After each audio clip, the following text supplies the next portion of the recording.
is, for when you look at these two things, generally people have a different idea about these two things. You've got teaching on the one hand, where you have somebody talking, and then you have learning on the other side, where you have students engaging. And this is a really interesting concept for me, because learning really relates to me, um, when you think about doing something. And there's some interesting quotes relating to these type of concepts, but I just want to highlight one from Herbert Simon, which says, learning results from what the student does and thinks, and only from what the student does and thinks. The teacher can advance learning only by influencing what the student does to learn. So we can stand in front of the class and do a whole bunch of things, but if we don't let the students do and think, learning will just pass them by. So this is really something that resonated with me, and I'm going to tell you where this comes from. When I was at university, my classes looked like this on the left-hand side, without the laptops. I was at university before students carried around laptops, but we sat in a big class with a lecturer at the front of the class, talking, lecturing. And I remember the picture on the right hand side. This is an extract from Control System. So I just copied this. This wasn't my work at university, but this is the type of stuff. I remember Control Systems so well. I remember these types of graphs, and I remember the math that I did. And I remember not having a clue what I'm doing. I could do the math, I could write the exam, I passed the module, but I did not have a clue what I was doing. And I think students are experts in just, engaging their short-term memory to learn certain things, to just, um, show it in an exam and pass. And Control Systems is really one of them. I remember doing these things and I didn't have a clue what I was doing. And then I recall Control Systems 2, where we actually did some simulations behind a computer, where we had to use these control um, equations to control the pitch and the roll of an airplane. And I remember having conversations with my fellow students, and we're like, all right, is this what this math is for? I had no idea why we are using this math.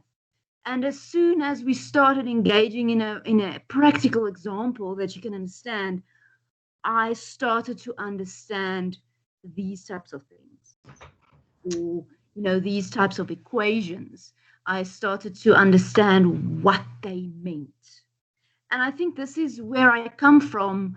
That's the knowledge I ended up using when I started teaching, is these experiences from university, where I really think that student learning improves when students are actively engaged in an activity. When they physically do something, they learn better, as opposed to sitting behind a PC or sitting behind their book listening. That's the one thing. The second thing is student learning improves when students are motivated, when something is interesting at least. And when a student understands context, each new piece of information can be connected to that context, and then it can form comprehension. For example, that control systems equations that I chatted about, I had no idea where it fit into the world. So I didn't comprehend it. I couldn't understand the context of it.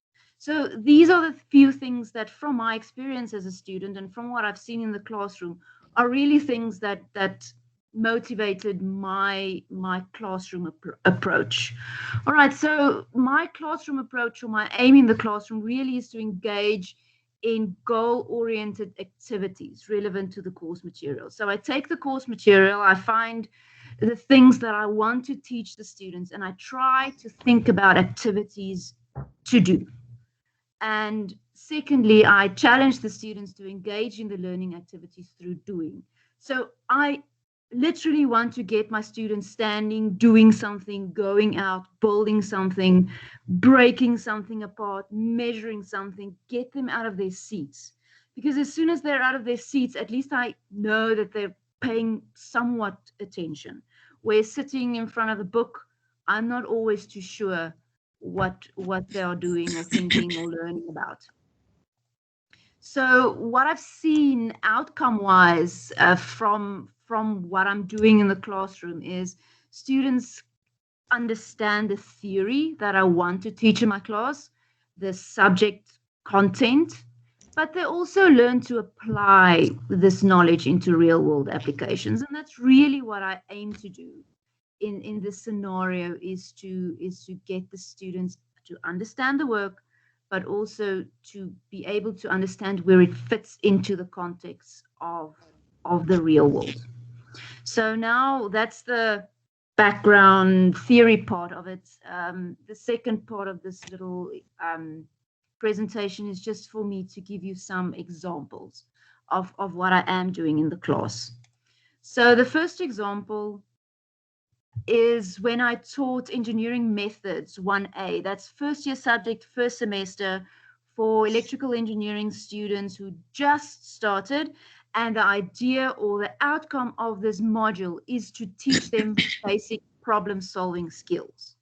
So what I asked them to do is go and solve a problem. I've heard from so many students from that I've had over the years is there's an issue. Well, that's pre-COVID now. These are all pre-COVID examples. The interbus system between the campuses. So the bus that takes the students from APK to DFC or from Soweto to Bunting Road, there are massive lines for these students to move between campuses, simply because the buses are they're sometimes late due to traffic. They're sometimes late because there's not enough buses, so they don't run on schedule. And I asked the students, all right, in this module, we are going to propose methods to solve this problem. And what did I ask them to do? I asked them to go and ride the bus. This was a picture that the students took I told them, I want you to go out and look at this problem. Give me pictures, show me pictures, go and ride the bus. So they all got onto the bus. There's a picture of the students on the bus. I told them, I want to see you riding the bus. I want to see where you have been. And I want to see that you at least looked at the schedule and determined, is your bus on schedule? Or is your bus late? Or your bus is running on time? Those type of things. Simply because I wanted to teach the students the basics of problem solving. And one of the basic things are, you cannot solve a problem if you don't understand it. So go out and go and understand your problem. So this is one of the examples where I physically told the students to go out, go and ride the bus, come back and tell me what you've learned. And I found that the students immediately could solve problems better simply because they understood it. So this was one of the activities I did in my first year class. Third year class, I taught systems engineering and design. And the goal of systems engineering and design is to introduce students to the process of engineering design, starting at customer requirements. What is the customer needs? And going on through that process up to development and testing. And I found simply teaching students these steps are very, very difficult for them to comprehend. So in class, I bought kettles, and in groups, they had to make sure they understand the kettle really well. They had to model the kettle. For example, boil water. Time, how long it takes for the kettle to boil the water. How quickly does the kettle boil the water? Those type of things. And then I asked them things like, take the kettle apart. In the middle picture, you can see the kettle. Oh, well, all these pictures, you can see that the kettles are taken apart. And the students had to measure, for example, the extension cord length. How long is the cord? Why do you think the cord is only 1 meter? So, for example, if they measure the cord and it's only 1 meter, they could come back and say, right, it is a safety requirement so that somebody can't pull the kettle off the table, for example. That's one example.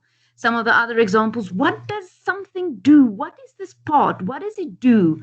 What is its purpose? So that they can start to understand that every single piece in this kettle has a function.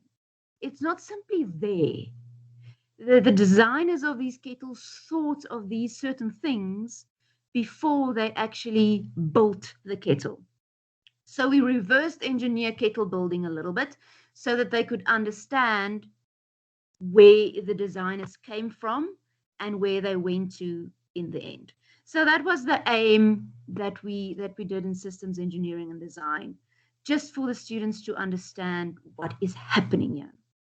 Right. The second thing we did in systems engineering and design is I let the students design electric circuit for a school. When the chair introduced me so wonderfully, she said that I'm very engaged in community engagement projects, and that's the truth. We do a lot of engineering projects on community engagement in the community engagement front, using things like solar panels and so on to power places without any electricity. And this is one example where there's a little school in Orange Farm without electricity. And we were busy with this project to install lights in the school classrooms. And I brought that project into the school or into the classroom. And I said, okay, well, I'm not going to design it. Let the students design it. And I gave them the specifications. You can see there's a plan for one of the classrooms. I told them what the specifications are. I told them the equipment that we were sponsored, and I told them, create a design. The students designed the lights. The two pictures I added in here on the left-hand side and in the middle is where they were busy setting up the lights. They were connecting it with the correct measurement of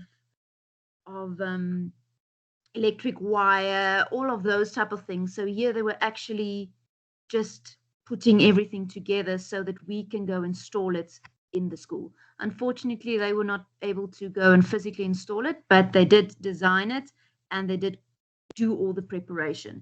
And also what was interesting, what I think the students learned here also is 50% is not good enough. I think in many cases, when we just let the student write a test, 50% is good enough. 50% here will burn down a school. 50% here will electrocute somebody. 50% here will let students sit in the dark. So I think when they engage with real life examples, it's much easier for a student to understand, oh, well, okay, 50% is not really good enough. This thing needs to work. And this was really one really nice example of this. My last subject that I want to talk about is systems engineering and computer systems, where we teach the students about basic networking concepts, how to implement devices on the internet, how networking works. And this was really nice, the fourth year subject, so you can go a little bit more advanced and challenge the students a little bit. And I asked them to build sensors, as you can see on the right-hand side as opposed to the left-hand side. Some of them better than others, but build a sensor, put it on the internet. I want to see something being measured, whether it be temperature, wind speed, noise volume, whatever the case may be. I want to see this on the cloud. So I want to see you building a sensor, and I want to see you putting that information online, because then you understand that something somewhere is generating information, and you must translate that information into useful data so that I can read it on the internet. And that is essentially the basics of Internet of Things or smart sensors, and that is what I wanted to teach the students. So this worked really well pre-COVID. Unfortunately, post-COVID, we got, or COVID, we're not post-COVID yet, but in this environment, it got really difficult for me to give students hardware and able to do something. So I want to give you an example of what I've done in this class, in the computer systems class. So what I've done, I hope you saw my little video here at the bottom, and at least I hope one of you wondered what is happening and why is changing lights. What are you seeing? And this is what I've done now in my class this year is I had my little plant. You can see my little succulent on the left, and I instrumented it. I gave it a soil moisture sensor, a light sensor, temperature sensor, and I powered it with a little Arduino as well as an LED panel. So what I asked the students is measure these things. All right. I will provide you with the information, or I'm going to measure it, but you must analyze the data that I'm measuring. So I sent all the information, the moisture, the light, the temperature. I sent it into the cloud. I gave them specifications of where it was. And then I asked them to analyze this data and put it on a website for me. They had to do that. The second part is there's a print screen on the right-hand side and also the little video down at the bottom, which I kept on playing throughout this presentation, was I live streamed my plant. My plant was live streamed here in my office for about 2 months while they did the practical. They could see how my plant grew or died. They had to tell me when it's time to water it because they had a soil moisture sensor. They had to tell me, oh, it's time to water your plant. And how they had to do it was not via WhatsApp or something like that. They had to change the LEDs on this plant. So these little lights that you're seeing, this is just a print screen of streaming, unfortunately at night, so you can't see my plant. But on the left-hand side, you can see clearly the LED panel. 4x4 LED panel. And those are the same thing. And I wanted the students to control the LED panel via the internet. And that was the practical. And throughout the semester, they could see the plant, they could see the LED panel.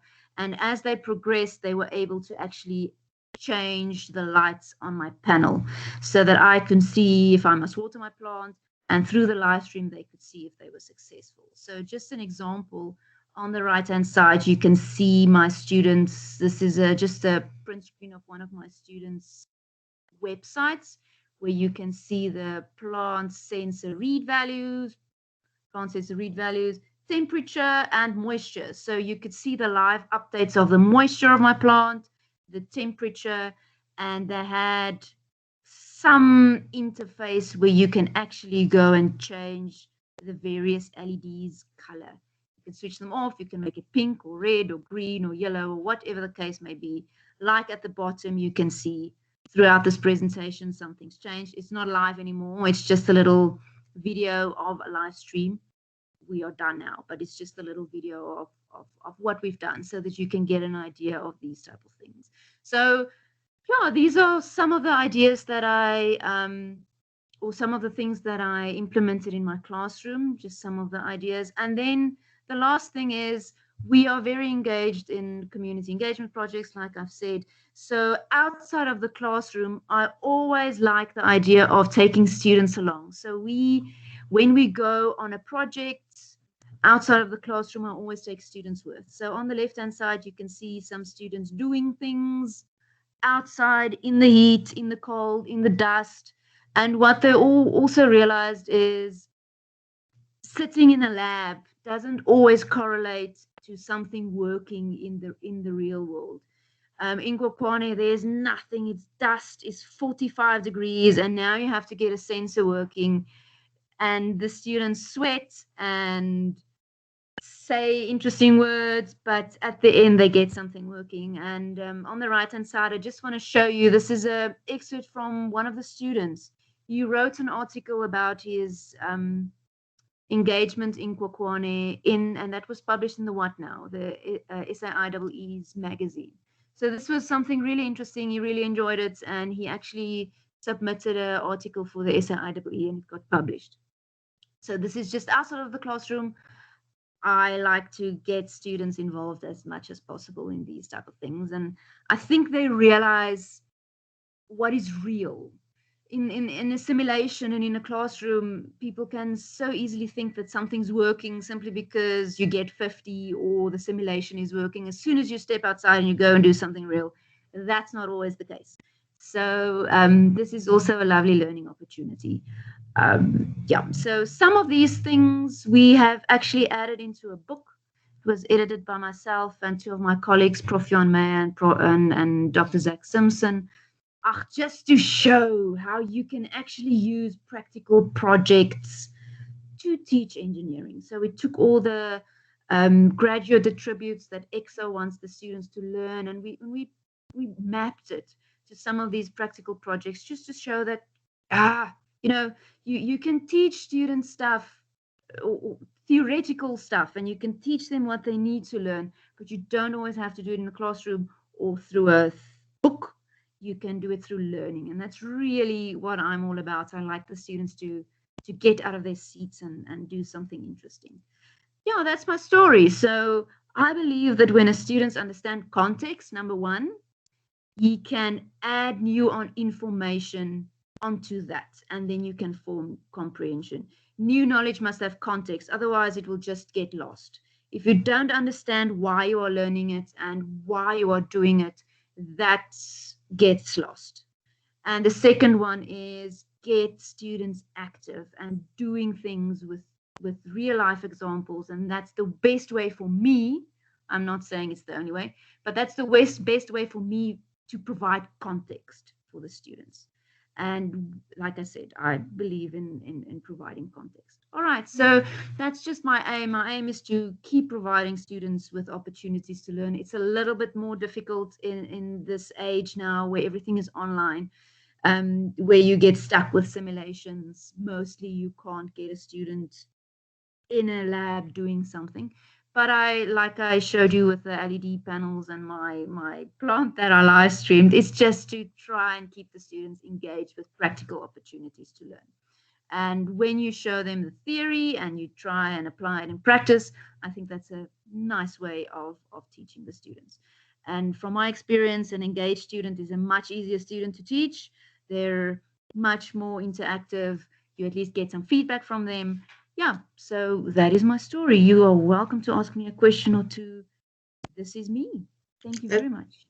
That's lovely. Thank you so much, Prof. van Solms. I would like to know if you could market that water planting trigger thing so that I don't kill my house plants. Very useful. But I see you have a question from Yakut Toy. Oh, sure. Did someone manage to play around with LEDs and create interesting patterns? Yeah, so some of them, I must say, some of the students just said, you can make an LED red, or you can make an LED blue, or you can turn an LED off. But then you always have these interesting things. Students actually then started playing around with it. Unfortunately, my panel was a bit small, but I got students who actually, for example, when my soil moisture was very dry, students actually made a little sun, try to make a little sun. So a little yellow dot in the middle with little spikes coming out. So that's a sun. Or they tried to make raindrops when it was really, really overwatered. And when it's cold, they try to make a little snowflake. Unfortunately, the resolution of a 4x4 block isn't too great, but I really got students who actually did some interesting stuff. Yeah, definitely. That was really interesting. And I must unfortunately say, Che, my plant did die. So yes, it can tell you when it's dry, but it still needs you to go and water it. So unfortunately it died, but at least that's what I wanted to tell them, is give my plant a voice. Let my plant at least tell me when it needs water. Yeah, that was lovely. Prof. Mashao, I see you've joined us now. Would you like to come in here at all? Yeah, no, thank you very much. My apologies for just delaying a bit. You guys started too fast. I think you started exactly at 12. Yes, I did. I'm guilty as charged. Yeah. No, thank you very much. And I'm really impressed, Prof. Sune, with the work that you have done. I think everybody can see why you won the Vice Chancellor's Distinguished Award for Teaching and Learning, for Teaching Excellence in 2019. Seeing is believing, and you really do follow that, enabling your students to really experience this. I'm still waiting for the Neuralink from Elon Musk, so I can put all of these things, just on my brain. But in the meantime, I'm going to come to your class one day because I'm really interested in your IoT projects. I think wow, it's so Prof, great you can to come be and able wire to us in stream it. anytime. Yeah, it's so nice to be able to stream it. Yeah, but thank you very much, colleagues. I'm going to be around, so I'll listen to more. And this was really wonderful talk. Thank you. Thank you, Prof. Thanks, Prof. Sune. Just to say to any of the colleagues, if you do have questions that come up, I'm sure Sune is staying around for the next presentation, so she can take questions later on. Sometimes things take a while to germinate. Our next speaker is Prof. Leung Z, and I'm going to ask Professor Ina Wagenaar from the Faculty of Science, she's the Vice Dean, to introduce Prof. Z. And she will take us through her presentation once that's been done. Ina? Thank you very much, Gloria, and thank you for the opportunity. Now, colleagues, it's my pleasure to introduce Professor Grace Leung. She's an associate professor in the Academy of Computer Science and Software Engineering in the Faculty of Science. She currently lectures first and third year software engineers, and she also builds a greater awareness on ethical and legal concerns in information technology for honors students. Now, one of Grace's primary interests is in the developing practical and engaging learning opportunities for computer forensic students, something that has become very important and very challenging since the lockdown has started. She is proudly the fellow of the Teaching Advancement at the university's fellowship program. She always welcomes any opportunity in advancing her own and also the teaching learning practices of others. And I can just in conclusion say all over she has a keen interest in advancing teaching and learning, not only in a department, in the faculty, in UJ, as well as outside UJ. Professor Grace Leung. Thank you, Prof. Wagenaar. Good afternoon, everyone. I'm just going to share my screen quickly.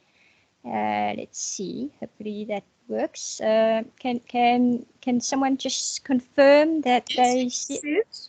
All right. Thank you very much. So I'm just going to close my camera and then begin with my lecture. So just to give everyone some context about the theme of my presentation, is that growing up, one of the things that I did a lot was read. But particularly, I loved reading, and this shows my age, I loved reading the adventures of the Hardy brothers as well as Nancy Drew. And for those of you who are thinking the Hardy brothers are wrestlers, you're going to have to think a little bit back, and now you really know how old I am. But so this is basically a homage to to those Nancy Drew book titles. And it's about how do I go about and create this experience so that I can engage with the students a bit more, particularly in the age of our lockdown. And so my first thing is, let me just see if I can, my story actually begins with chapter 1, very much like a novel, The Jealous Visitor.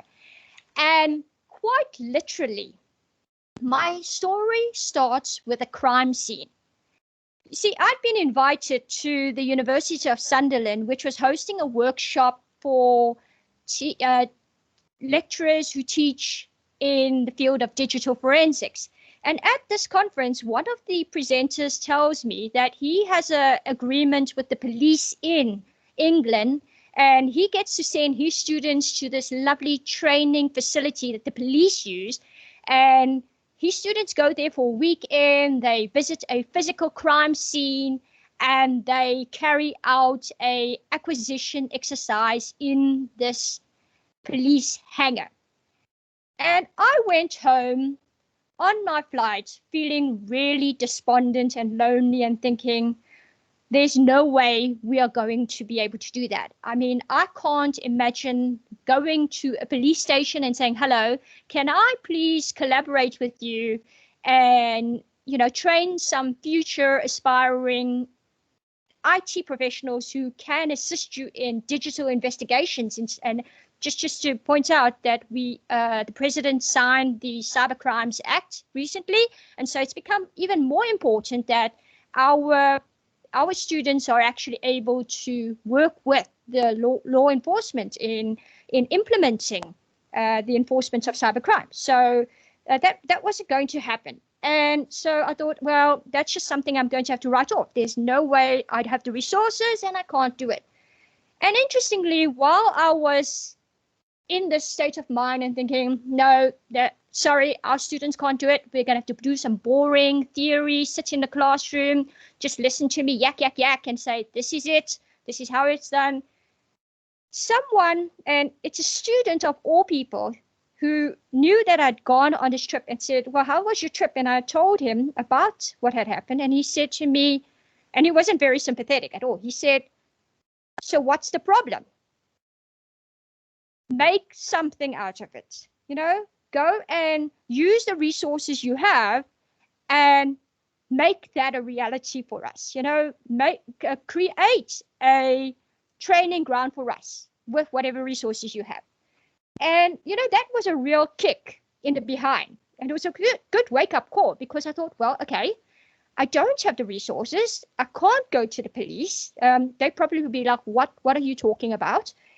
And so I thought about it, and then I thought, well, what is the other thing I'm actually quite interested in? And that was, I loved playing adventure games in my youth. It was just something, my little escapism. I was able to spend a few hours exploring different worlds. And I wasn't into the hacking and slashing and the fighting, but we're talking about good old point and click adventure games where you had to solve puzzles, you had to find something, go to another location with this magical artifact or item and unlock the next quest. And with that in mind, I then brought this idea to a colleague, Franz Blau, and I said, it would be so cool if we could create something that would allow us to just create an environment where we could roll out a story, and alongside the story, the students would be given these exercises to perform. And in doing so, this would be our virtual environment of this crime scene or this whole process of conducting an investigation. And he said, well, let me think about it. And then over a weekend, he cobbled a system together, and this was the magic potion. He threw together effectively a mobile game, well, a platform for a mobile game. And these are just some screenshots from our very first iteration of this game. And so he built the platform for me, and I then wrote out the story. I produced the resources, the evidence, etc. And we got our students going out and about to carry out this investigation. So it was a small class. We had about 15, 16 students that year, and they would go out, each one with their own details of the game. So they would be working with different types of evidence, different detail in the evidence, and they would wander around campus. And the reason why we wanted them to go around campus was because one element was understanding how GPS coordinates work and working with that data. So it was basically identifying the different learning outcomes that we wanted in our students and building it into the story and working and getting them to try and solve it. Now, one of the things that the students didn't like was that they thought that because it's a game, the game would remember everything for them. The computer program will remember everything for them. And so they didn't take down any of the notes. So they would come across a piece of evidence and they would just go, oh, okay, cool. I'm going to put that aside and I'm going to move on. And that's when they realized that we deliberately built the program in such a way that there's no going back. Because if you were investigating a criminal and you found evidence at a crime scene and then you don't bother to take down the notes right there and then, and you walk away and you come back, chances are that evidence is going to be disposed of. And so it's also part of a learning experience and a wake-up call for them to realize that in the real world, even though it was virtual and in a game, that they still have to comply with the rules of conducting any good investigation. Now, at the end of the day, what we also realize is that, yes, the technology, the platform is wonderful. We are now able to roll out these puzzles, these practical questions for them to solve. But the platform is only as good as the story. And so over the years, since the first time we rolled it out, we have been busy building the backstory to our environment. And we actually named it Forensity, for Forensic City. And in the learning guide, this is a screenshot from one of the earlier learning guides. We basically told the story of how they can use it and what the background of this virtual environment was. And the reason why we did that is because we also wanted them to comply with the law, and we don't want them to comply with make-up law. So it's still part of South Africa. Forensity is part of South Africa. It is, however, city-state, and there's additional laws in there just to make things a little bit more interesting in terms of when they find certain evidence on the hard drive, on the suspect's hard drive, is that allowed or not? And so that's basically Forensity. And as I say, it's about story building. And this actually plays into the rest of my lecture, which is about my teaching playbook. Now, I am a software engineer. I did my PhD in computer science, and I'm teaching software engineering, and so we're all about building software. And the one thing, and I believe Professor Ehlers, our HOD, actually mentioned this to me at one point, and that is, you build software, and that's great. The software can be the most amazing thing, and I'm now paraphrasing. The software can be the most amazing thing in the world, but if no one uses your software, then your software isn't very good in the first place. And that's the same idea I've got when it comes to teaching and learning. I believe that we need to know, like with software, we need to know our users and how they will use the software. With teaching and learning, we need to know our students in order to present the best experience to them. And so, and then you're like, okay, but that's software engineering. Is it really applicable to teaching and learning? And I just want to quote James Como, who says, no significant learning can happen without a significant relationship. And that significant relationship can only come about if you know who is sitting in your classroom. And for me, as Prof. Balkana has mentioned, I teach a variety of students. I teach first years, I teach third years, I teach honors students. And each and every single one of them are different. I can't treat the first years the same way I would teach my third years.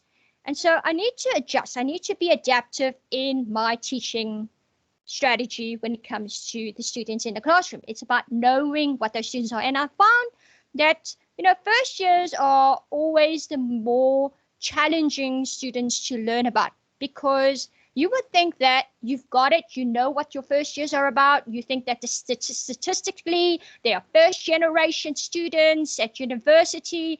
Many of them come from less privileged backgrounds, etc., etc.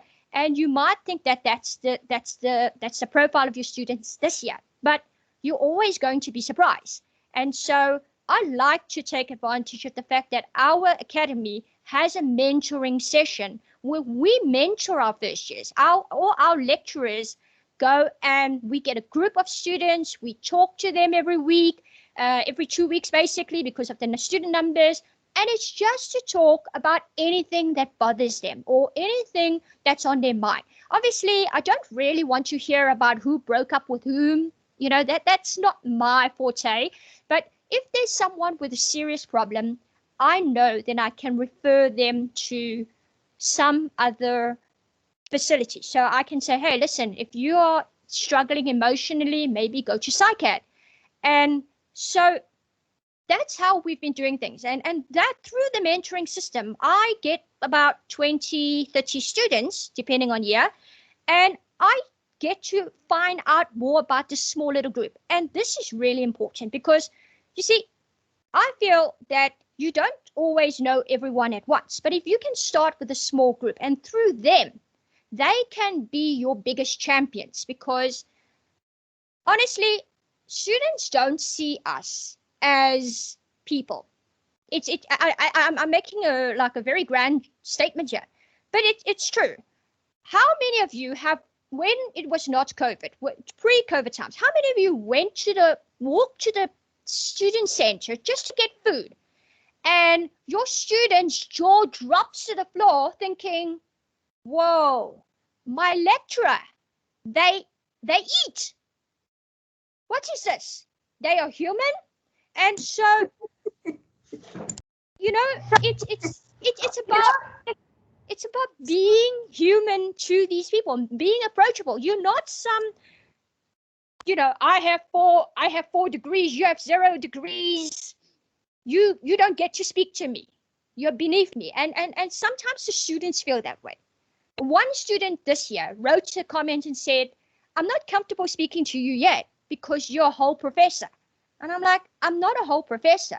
I'm a person who wants to know a bit more about you. And the only way I can know about you is if you tell me things about you. And we share, and some of my colleagues also, we try and share, we try to make jokes. And you know, the way I do it is I got out of my way, I make mistakes, and I tell them straight, listen, I'm human. I don't know what I'm doing sometimes. And this teaching online can sometimes be new to me.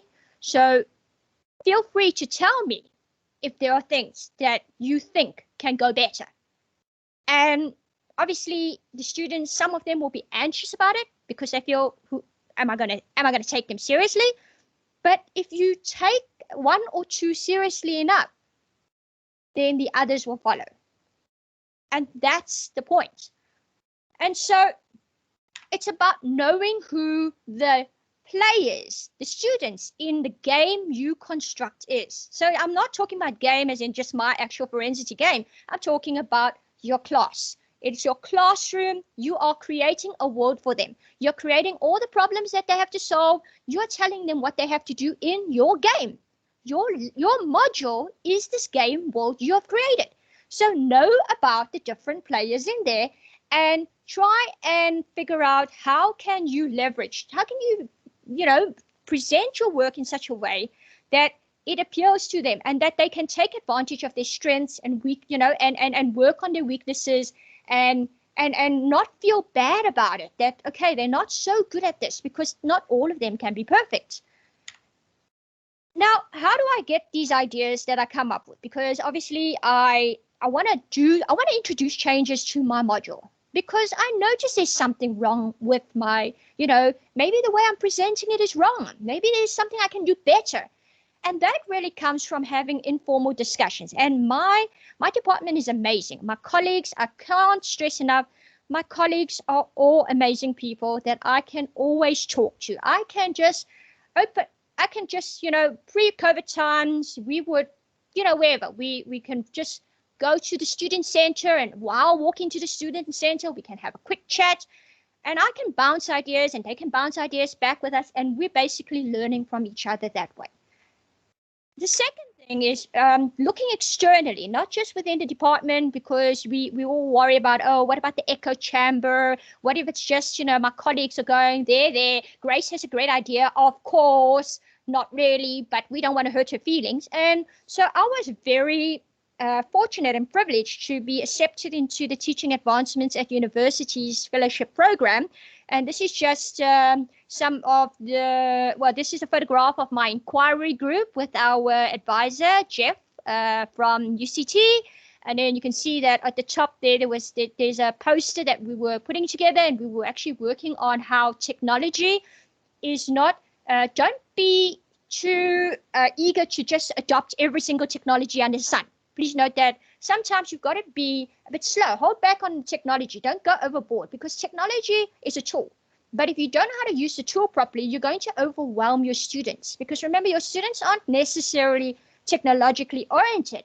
So you want to roll it out and see what happens. And, instead of going, oh, here's 5 different technologies that we can use, let's throw it all in their faces at once. Because then how are you going to measure how well that technology works? You don't. Okay, and then in the pandemic times, how have I adapted my playbook to maintain visibility? Well, during COVID, I think many of you also felt very perhaps alone and in the dark, because what are you doing? Now you have to suddenly teach online. This is crazy stuff. And the light at the end of the tunnel, or in this case, a little goblin that brought in the light and just showed the way for me, came from, again, my colleagues. Because despite the fact that we are in lockdown, we still have communication channels. I mean, technology is getting better at, connecting us. And so, a quick chat on Teams, a quick chat on WhatsApp, just a little message here and there. It's bouncing ideas. We're still continuing. And I'm going to be the first to admit this. I did not find all the solutions that I'm implementing right now. Many of the solutions come from my colleagues who, all of us are experts in a certain field. And the colleagues at the academy, they all explored and they are trying these amazing different things. And it's these amazing different things that they try, and then they come back and they say, listen, this is what we're doing. This worked well. This didn't work well. That saves me time. I don't have to reinvent the wheel in order to go and implement these things. I can take what's the best of what my colleagues do. And I'm not going to blab about what they do, because, I mean, this is for them to champion. But I just want to give a huge, huge thanks. All my colleagues are amazing, but the 3 people that really have made an impact in how I teach this semester has been Kutso Lebier, Carl van der Westhuizen, and Atish Maganlo. These 3 really made the biggest impact in what I've been doing. So thank you to you and everyone within my department. Again, the TAL Fellowship, that keeps coming up because I am maintaining my connections with my colleagues from all around the country, finding out what they're doing, and they remain a source of feedback and enlightenment. On top of it, the workshop, that digital forensics lecturers workshop, and interestingly, I'm the only person in that workshop that comes from the south. Everybody else is up north. And if you're thinking that those people up north have no problems, you will be very surprised to find out that they are struggling with the exact same problems we have: student connectivity, student engagement over the internet. Students just don't like studying over the internet up there. In fact, the one university had a huge protest, and the management was forced to have it in person despite the COVID lockdown. At the end of the day, I think the biggest thing is increase communication. Have communication with your student. Yes, I'm pressed for time. And so the thing is, as I say, let them talk to you, because, as I say, they can be your champion. And here's just an example of what I did. So this was a little question. We did a frequently asked question document for our students to prepare them for the second semester test. And this took me a little bit of time. It took me 5 minutes extra to do this, but I did it anyway. And the students loved it, because earlier in their communication, I learned that some students were learning Swahili. So I included it. And, it's small little things like this where they realize, oh, the lecturer's listening. And so again, as I say, please just keep an eye on your students. Make sure you accommodate them. Don't just look at the people who are not attending your class. Award the people who are in your class. So when I send out an email asking everyone, hey, you haven't done anything, I equally send emails out to people who have done it and say, thank you for doing your stuff. Anyway, just some acknowledgements, some credits to the content I've got here, and thank you so much. Thank you for listening to me. Thank you so much. I think that was a very, very well enjoyed presentation as well. So we've had 2 wonderful presentations. I wonder if there's any particular questions or comments for either presenters. But I do, I used to enjoy the old text adventures, and I think there's something there that, as you say, it's how you use the tool that works. Colleagues, are there any questions or any comments? I see that you've had lots of comments in the comments. Brilliant presentation. I love your approach. Lots of different. Prof. Mashao asks, do you have to be at UJ to play in the game? I do love the cat meme overwhelming the world image.